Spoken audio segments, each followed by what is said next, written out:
Film की शुरुआत होती है आर्बिटर नाम की एक स्पेसशिप से, जिसमें करीब 20 साल की एक खूबसूरत लड़की हेलेना अकेले सफर कर रही होती है। ये स्पेसशिप पृथ्वी से शैलेश नामक ग्रह की ओर जा रही होती है। हेलेना ने अपनी पूरी जिंदगी उसी स्पेसशिप के अंदर बिताई होती है। पृथ्वी पर बढ़ती जनसंख्या, ग्लोबल वार्मिंग और एयर पोल्यूशन की वजह से वैज्ञानिकों ने एक नए ग्रह की तलाश शुरू की थी, जहाँ इंसान भविष्य में जाकर बस सके। इसी मिशन के तहत वैज्ञानिकों ने हेलेना को नए ग्रह सिलेस्ट की जाँच के लिए भेजा था। ये सफर कुल 40 साल का था। हेलेना अभी आधे रास्ते तक ही पहुंची थी और सिलेस्ट ग्रह तक पहुंचने में उसे अभी 20 साल और लगने वाले थे। शुरुआत में जब हेलेना नवजात थी तब उसके माता पिता उसे स्पेसशिप में लेकर आए थे और उसी ने उसकी परवरिश की थी। लेकिन 3 साल पहले स्पेसशिप में आई एक बड़ी खराबी की वजह से ऑक्सीजन का स्तर बहुत कम हो गया। अगर तीनों स्पेसशिप में रहते तो ऑक्सीजन सिर्फ 1 साल ही चल पाती। अपनी बेटी को जिंदा रखने के लिए हेलेना के माता पिता ने बिना बताए चुपचाप स्पेसशिप से बाहर छलांग लगा दी और अपनी जान दे दी। अब अकेली हेलेना के लिए ऑक्सीजन करीब 3-4 साल तक चल सकती थी। इस दौरान अलग अलग स्पेस स्टेशनों से कोई इंजीनियर उसकी मदद के लिए पहुंचने वाला था। पिछले 3 साल हेलेना ने पूरी तरह अकेले बिताए। एक दिन स्पेसशिप में ऑक्सीजन लेवल गिरकर सिर्फ 8% रह जाता है। स्पेसशिप की आर्टिफिशियल इंटेलिजेंस उसे बताती है कि अगले 17 घंटे में एक इंजीनियर उसकी मदद के लिए पहुंच जाएगा। अपने माता पिता के बाद हेलेना पहली बार किसी इंसान से मिलने वाली थी। कुछ ही घंटों बाद अचानक स्पेसशिप में इमरजेंसी अलार्म बजने लगता है और जहाज जोर जोर से हिलने लगता है। हेलेना भागकर कंट्रोल रूम में जाती है और देखती है कि एक स्पेस कैप्सूल उसकी स्पेसशिप से डॉक हो रहा है। जैसे ही दरवाजा खुलता है उसके सामने उसी की उम्र का एक लड़का खड़ा होता है। हेलेना ने जिंदगी में पहली बार किसी लड़के को देखा था और वह उसे देखकर बेहद खुश हो जाती है। लड़का खुद को एलेक्स बताता है और कहता है कि वह एक इंजीनियर है। उसके पास रिपेयर के लिए सिर्फ 50 घंटे हैं। एलेक्स के साथ एक मिनी रोबोट भी होता है जो खराबी ढूंढने में उसकी मदद करता है। हेलेना किसी न किसी बहाने एलेक्स के आसपास ही रहना चाहती है, जबकि एलेक्स थोड़ा दूरी बनाए रखने की कोशिश करता है। हेलेना उसे डिनर के लिए रुकने को कहती है और थोड़ी हिचक के बाद एलेक्स मान जाता है। डिनर के बाद एलेक्स दोबारा अपने काम में लग जाता है। काम के आखिरी चरण के दौरान हेलेना एलेक्स के कमरे में जाती है और उसकी चीजों को देखती है। वहीं उसकी बातचीत मिनी रोबोट से भी होती है। रात में जब एलेक्स सो रहा होता है तब हेलेना चुपचाप उसके कमरे में जाती है। वह अपनी जिंदगी की तन्हाई और डर उसके सामने जाहिर करती है। वह कहती है कि उसने आज तक कभी किसी को करीब से महसूस नहीं किया और आगे के 20 साल भी उसे अकेले ही बिताने हैं। एलेक्स कुछ नहीं कह पाता और दोनों के बीच एक भावनात्मक रिश्ता बन जाता है। कुछ घंटों बाद एलेक्स बिना ठीक से अलविदा कहे अपनी ड्यूटी पूरी करके चला जाता है। जब एलेक्स का स्पेस कैप्सूल एक सुरंग से होकर बाहर निकलता है तो चौंकाने वाला खुलासा होता है, वह पृथ्वी पर ही था। दरअसल हेलेना और यह पूरा मिशन मिलिट्री का एक सीक्रेट प्रोजेक्ट था जिसका नाम था ऑर्बिटर प्रोग्राम। यह प्रोग्राम एक घने जंगल के बीच स्थित प्रतिबंधित क्षेत्र में जमीन के नीचे चल रहा था। वहाँ 10 अलग अलग स्पेसशिप सिम्युलेटर बनाए गए थे, जिनमें हर एक में एक इंसान को रखा गया था। वैज्ञानिक यह जानना चाहते थे कि सिलेस्ट ग्रह की लंबी यात्रा के दौरान मानव शरीर और दिमाग कैसे प्रतिक्रिया करेगा। हेलेना ऑर्बिटर 9 में थी, लेकिन किसी भी यात्री को सच्चाई का जरा भी अंदाजा नहीं था। सब यही मान रहे थे कि वे सच में अंतरिक्ष में सफर कर रहे हैं। एलेक्स इस प्रोग्राम को चलाने वाली एजेंसी में एक साइंटिस्ट था। उसे बताया जाता है कि प्रोग्राम तेजी से आगे बढ़ रहा है और अगर सब कुछ सही रहा तो अगले 20-30 साल में असली स्पेसशिप सिलेस्ट ग्रह के लिए रवाना होगी। घर लौटे वक्त रेडियो पर एलेक्स एक पुराने हादसे की खबर सुनता है। 5 साल पहले सिलेस्ट ग्रह के लिए भेजी जाने वाली एक असली स्पेसशिप लॉन्च से कुछ सेकंड पहले धमाके में नष्ट हो गई थी, जिसमें पूरा क्रू मारा गया था। उस मिशन का हेड इंजीनियर एलेक्स ही था। उस हादसे के बाद वह गहरे डिप्रेशन में चला गया था। इसी गलती से सबक लेकर वैज्ञानिकों ने पहले सिमुलेशन के जरिए हर संभावना को परखने का फैसला किया। घर पहुंचने पर अचानक एलेक्स की दीवार पर मिनी रोबोट एक वीडियो प्रोजेक्ट करता है, जिसमें हेलेना की वही मासूम बातें होती हैं जो उसने अकेलेपन में रोबोट से कही थी। मिनी रोबोट ने चुपके से हेलेना का वीडियो रिकॉर्ड कर लिया था। अगली रात एलेक्स अपनी साइकोलॉजिस्ट से मिलने जाता है। साइकोलॉजिस्ट अपना चेहरा छुपा कर रखती है। वह एक स्क्रीन के पीछे से अपने क्लाइंट को साफ साफ देख सकती है, लेकिन दूसरी ओर से क्लाइंट को कुछ भी नजर नहीं आता। उसे सिर्फ एक एनिमेटेड लोमड़ी का चेहरा दिखाई देता है। एलेक्स साइकोलॉजिस्ट को सिम्युलेटर के अंदर मौजूद यात्रियों के बारे में बताता है कि वहाँ उन सभी यात्रियों का इस्तेमाल वैसा ही किया जा रहा है जैसे लैब में वैज्ञानिक चूहों का इस्तेमाल करते हैं, सिर्फ एक्सपेरिमेंट के लिए। उन यात्रियों के लिए किसी को भी उनकी भावनाओं या जिंदगी की परवाह नहीं है। एक दिन एलेक्स का सब्र पूरी तरह टूट जाता है और वह निकल पड़ता है उस प्रतिबंधित मिलिट्री क्षेत्र की ओर जहां ऑर्बिटर 9 स्थित था। उधर हेलेना अपने स्पेसशिप में मायूस बैठी होती है। अचानक उसका स्पेसशिप हिलने लगता है और जोर जोर से अलार्म बजने लगता है। वह कंट्रोल पैनल पर देखती है कि एक स्पेस कैप्सूल उसके स्पेसशिप से अटैच हो रहा है। उसे कुछ समझ नहीं आता क्योंकि उसने कोई सर्विस रिक्वेस्ट भेजी ही नहीं थी। तभी वह देखती है कि स्पेस कैप्सूल से एलेक्स बाहर निकल रहा है। यह देखकर हेलेना सन्न रह जाती है क्योंकि एलेक्स बिना स्पेस सूट के आया होता है। एलेक्स उसे बताता है कि यह यह कोई असली स्पेसशिप नहीं है बल्कि सिर्फ एक सिम्युलेटर है। वह दरवाजे के उस पार पृथ्वी की ओर इशारा करते हुए कहता है कि उन्हें इसी वक्त यहाँ से निकलना होगा। हेलेना घबरा जाती है, उसे कुछ भी समझ नहीं आता और वह डरते हुए एलेक्स से वापस अपने स्पेस कैप्सूल में लौट जाने को कहती है। इतना सुनते ही एलेक्स वहाँ लगे सभी कैमरे तोड़ देता है और बताता है कि बचपन से लेकर अब तक उसकी पूरी जिंदगी रिकॉर्ड की जा रही थी। कुछ देर की घबराहट के बाद हेलेना एलेक्स की बात मान लेती है। एलेक्स हेलेना की जगह मिनी रोबोट को सिम्युलेटर में सेट कर देता है और उसके ऊपर सारे प्लग्स लगा देता है ताकि एजेंसी को पहले की तरह ही हेलेना की हेल्थ रिपोर्ट मिलती रहे। इसके बाद वह हेलेना को अपने साथ लेकर वहाँ से निकल जाता है। एलेक्स उसका हाथ थामे बाहर की ओर ले जा रहा होता है। हेलेना बहुत घबराई हुई होती है। बाहर निकलते ही उसे अचानक बेहद तेज रोशनी का एहसास होता है। उसकी दिल की धड़कन तेज हो जाती है क्योंकि वह अपनी पूरी जिंदगी में कभी सूरज की रोशनी में नहीं आई थी। एलेक्स उसे अपने ट्रक के पीछे रखे एक बड़े बॉक्स में छुपा देता है और फिर उस बॉक्स को अपने स्पेस सूट से ढक देता है। मिलिट्री चेक नाका पर एक फौजी रेडिएशन डिटेक्टर से ट्रक को स्कैन करने लगता है। जैसे ही वह ट्रक के पिछले हिस्से की तरफ बढ़ता है, डिटेक्टर की आवाज तेज हो जाती है। एलेक्स की सांस गले में अटक जाती है और वह ट्रक भगाने ही वाला होता है। तभी फौजी बताता है कि एलेक्स ने अपना स्पेस सूट बाहर छोड़ रखा है, इसलिए स्कैनर रेडिएशन पकड़ रहा है। वह बिना बॉक्स चेक किए ट्रक को आगे जाने का इशारा कर देता है और एलेक्स तुरंत वहाँ से निकल जाता है। इसके बाद एलेक्स हेलेना को एक सुरक्षित जगह ले जाता है और उसे पूरे ऑर्बिटर प्रोग्राम की सच्चाई बताता है। वह बताता है कि यह प्रोग्राम हेलेना के जन्म से पहले से चल रहा है। ऑक्सीजन सप्लाई में जो फॉल्ट दिखाया गया था वह सिर्फ एक बहाना था। असल में वह स्पेसशिप की आर्टिफिशियल इंटेलिजेंस की तकनीकी जांच के लिए आया था। सब कुछ जानने के बाद हेलेना अपने माँ बाप से मिलने की इच्छा जाहिर करती है। एलेक्स उसे समझाता है कि किसी को भी यह पता नहीं चलना चाहिए कि वह बाहर आ चुकी है, खासकर उसके माता पिता को जो खुद मिलिट्री साइंटिस्ट हैं। उन्होंने अपनी आधी से ज्यादा जिंदगी इस प्रोजेक्ट को समर्पित कर दी है और वहाँ परिवार ढूंढने की कोशिश सिर्फ निराशा ही देगी। इसके बाद एलेक्स हेलेना को अपने घर ले जाता है। वहाँ हेलेना बहुत सी साधारण चीजें पहली बार देखती है। वह पहली बार बारिश को महसूस करती है। अगले दिन एलेक्स हेलेना को घर पर छोड़कर काम पर चला जाता है। काम के बाद वह अपनी साइकोलॉजिस्ट को जाकर सच्चाई बता देता है कि वह हेलेना को बाहर ले आया है। जब एलेक्स वहाँ से निकलने लगता है तो साइकोलॉजिस्ट उसके सामने आ जाती है और उसे अपना पर्सनल फोन नंबर देती है ताकि जरूरत पड़ने पर वह उससे संपर्क कर सके। एलेक्स हेलेना को अपने घर में बने लैब से दूसरे सिम्युलेटर्स की लाइव वीडियो फीड दिखाता है।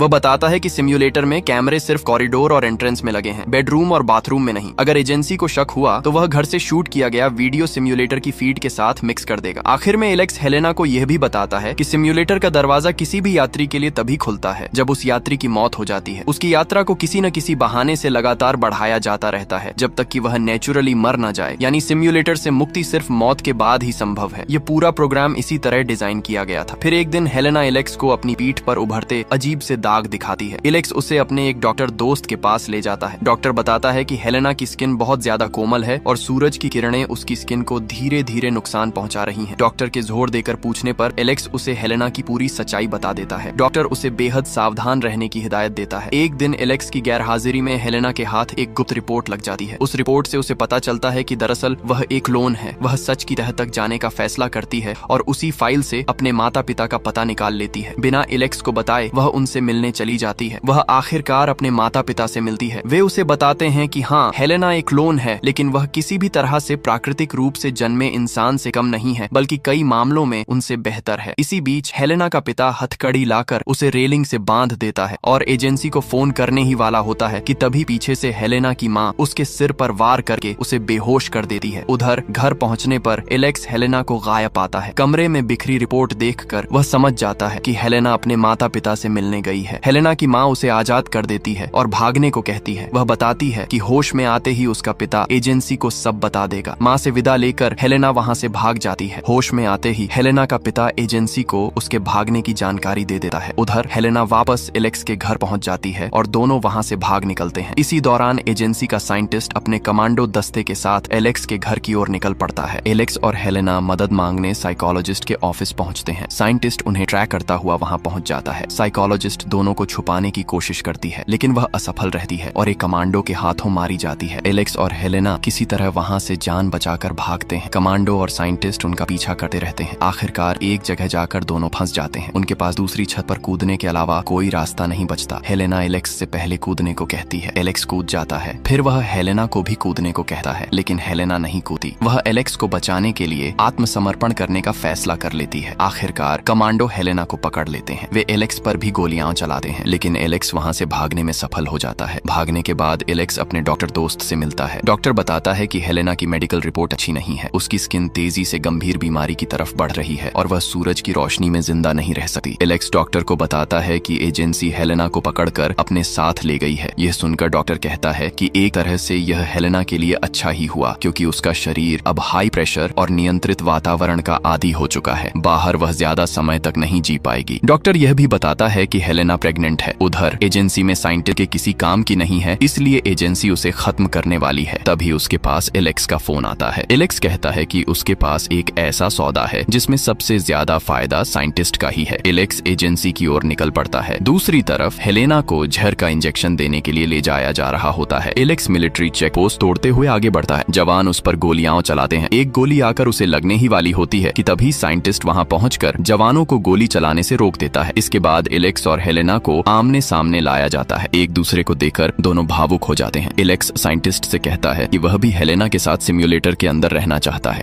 वह हेलेना की मेडिकल रिपोर्ट साइंटिस्ट को दिखाता है। हेलेना 6 हफ्ते की गर्भवती थी और उसके गर्भ में एक बच्ची पल रही थी। दरअसल एलेक्स और साइंटिस्ट के बीच यह सौदा तय हुआ था कि एजेंसी हेलेना को नहीं मारेगी। बदले में हेलेना को सिम्युलेटर के अंदर ही बच्चे की डिलीवरी करनी होगी, ताकि एजेंसी उसका पूरा मेडिकल डेटा रिकॉर्ड कर सके। आज तक सिम्युलेटर के अंदर किसी बच्चे का जन्म नहीं हुआ था। असल में हेलेना की प्रेगनेंसी की वजह से ही उसकी जान बची। हेलेना एक शर्त रखती है कि जब उसकी बच्ची थोड़ी बड़ी हो जाएगी तब उसे सिम्युलेटर से आजाद कर दिया जाएगा, और वर्षों बाद ठीक वैसा ही होता है। हेलेना की बेटी सिम्युलेटर के बाहर निकलती है। यहीं पर यह मूवी समाप्त हो जाती है।